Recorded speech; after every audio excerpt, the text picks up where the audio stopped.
ক্যানিং থেকে বারুইপুরে আসার পথে ঢুকলাম একটু বিশালে। কি যে ভিড় হয়েছে কি বলবো তোমাদের। দেখা হয়ে গেল তোমাদের সাথে, নাম জানা হলো না, ক্ষমা করো গো।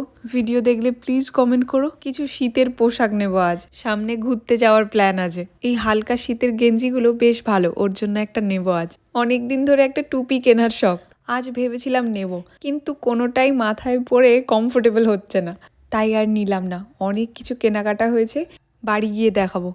আর এই জায়গাটা এসে আমার চোখ গেছে একদম আটকে। কি সুন্দর না ফুলগুলো। এই দুই হাতে দুটোর দামই 200 টাকা। আর একটা যেটা খুব পছন্দ হয়েছে, এইটা 300 টাকা দাম। অনেকটা অরিজিনাল লাগছে না? এত কনফিউশন ক্রিয়েট হচ্ছে, কি বলবো কোনটা যে নেব ভেবেই উঠতে পারছি না। শেষমেশ এই পিঙ্ক কালারটা নিচ্ছি। আর একটা দারুণ জিনিস নিয়েছি, কেক মোল্ড। অনেক দিনের ইচ্ছে কেক বানিয়ে খাবো। তোমাদের কোন ফুলটা সব থেকে ভালো লেগেছিল কমেন্টে জানিও। চলো সবাই ভালো থাকো, আজকে তাহলে আসি, দেখা হচ্ছে কাল।